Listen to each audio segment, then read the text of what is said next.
अरविंद ओझा पिछले 2 दशकों से कला, डिजाइन, साहित्य, सिनेमा और शिक्षा के क्षेत्र में कार्यरत हैं।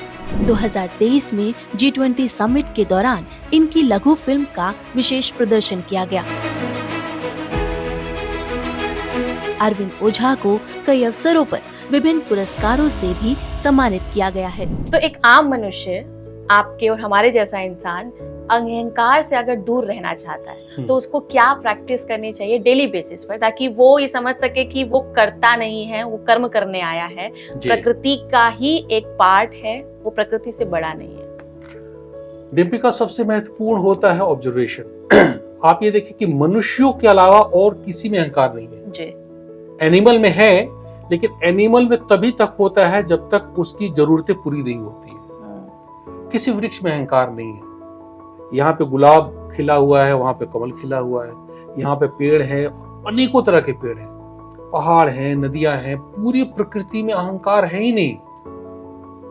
लेकिन वो अहंकार की ही अभिव्यक्ति है। जितने स्वरूप है, जितने आइडेंटिटी है, आप जो जितने भी दृश्य देख रही है प्रकृति में, जब आप दर्शन में जाती है, सांख्य दर्शन में जाती है, तो अहंकार तत्व से ही सारा रूप जगत निर्मित हुआ है। तो वो मैनिफेस्टेशन उसी का है। लेकिन कहीं भी अहंकार का मतलब क्या होता है? जब हम तुलना करने लगते हैं तब हम नेगेटिव अहंकार में चले जाते हैं। अगर आपके जीवन में तुलना नहीं है तो अहंकार सार्थक चीज है।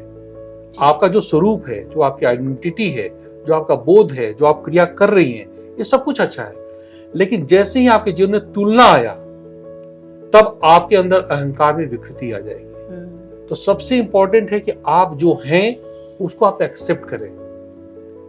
जिस भी घर में है, जिस संसाधन में है, जिस प्रज्ञा में है, जिस बोध के स्तर पे है, जिस अवसरों के साथ है जीवन में, आप उसको 100% एक्सेप्ट करें और माने कि आप विलक्षण है इस जीवन में। आप सबसे सुंदर हैं, आपका कोई तुलना नहीं है। मैं क्यों तुलना करूं? किसी भी व्यक्ति के जो थंबनेल हैं सबसे डिफरेंट है। तो इतनी विविधता, जब कोई भी चीज एक जैसी नहीं है तो मैं तुलना क्यों करूं? तो अहंकार से अगर बचना है तो आपको कंपैरिजन से अपने को डिटैच करना पड़ेगा, बस, और कुछ नहीं करना है। ये टफ है, इतना आसान नहीं है, क्योंकि हम रात दिन देखते हैं, उनको देख रहे हैं, वो सारे फोर्सेस हमें डिस्टर्ब करते रहते हैं। हमारे, हम कितने भी अपने को संतुलित करें, वो फोर्सेस, कभी हमने टीवी देख लिया, कभी हमने बाहर देख लिया, कभी मित्र ने कुछ बोल दिया, किसी को देख लिया, तो हमारे अंदर मन का ये होता है, एक स्वभाव है, प्रवृत्ति है कि वो डेविएट होता है। लेकिन ये अभ्यास से आएगा। जब आपकी दृष्टि आपकी केंद्रित होगी, जब आपको समझ में आएगा कि जो मेरा जीवन है कितना कलात्मक है, कितना सौंदर्यपूर्ण है, जो कुछ भी मुझे ईश्वर ने दिया है बहुत सुंदर बात है, और जो मैं श्रेष्ठ कर सकता हूं। प्रार्थना का अर्थ आपको पता है क्या है? नहीं। प्रार्थना का अर्थ होता है कि श्रेष्ठतम जो इच्छाएं हैं उसकी इच्छा करना।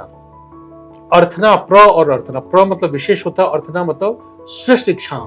अच्छा। मतलब हम इच्छाएं नहीं मांगते, उसमें जो सबसे बड़ी जो इच्छाओं की संभावनाएं हो सकती हैं, जो कल्याणकारी हो, उसको हम प्रार्थना कहते हैं। तो हम लोग इसीलिए जीवन में जब हम मंदिर जाते हैं, कहीं भी जाते हैं, तो हम प्रार्थना करते हैं। ये प्रार्थना क्या है? हमारा मूल स्वभाव है ना। जब हम अलाइंड होते हैं प्रकृति से, है ना, जब हमारी एनर्जी संतुलित होती है, जब हम इष्ट तत्व को जानते हैं, जब हम सौंदर्य को जानते हैं, जब हम कला पक्ष को जानते हैं, जब हम जीवन के सांस्कृतिक पक्ष को जानते हैं, तब जो कुछ भी इच्छाएं हमारे अंदर उत्पन्न होती हैं वो अपने श्रेष्ठतम रूप में होती हैं। और जब भी इच्छाएं अपने श्रेष्ठतम रूप में होती हैं वो प्रार्थना बन जाती है। तो प्रार्थना का अर्थ ही होता है देने की इच्छा। वो सिर्फ अपने लिए नहीं होती, उसमें पूरी प्रकृति समाहित होती है।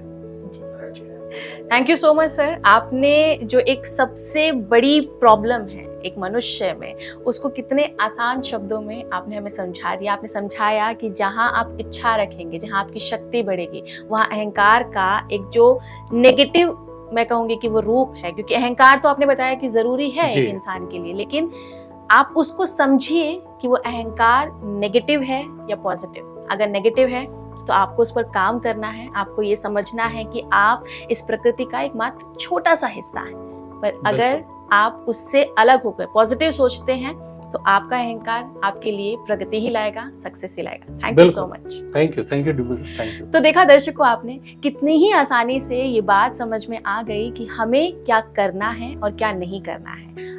आप एक मनुष्य होने के नाते अपने व्यक्तित्व का विकास कीजिए। आप 2 स्टेप पीछे मत जाइए, बल्कि 4 स्टेप आगे जाने के बारे में सोचिए, और आप तभी जा पाएंगे जब आप इस तरह का ज्ञान सुनेंगे, समझेंगे और अपनी लाइफ में उसको इम्प्लीमेंट करेंगे। अभी के लिए इतना ही। अगले एपिसोड में एक नए विषय के साथ आपके साथ रूबरू होंगे। तब तक के लिए मुझे दीजिए इजाजत। देखते रहिए क्लिक इंडिया। नमस्कार।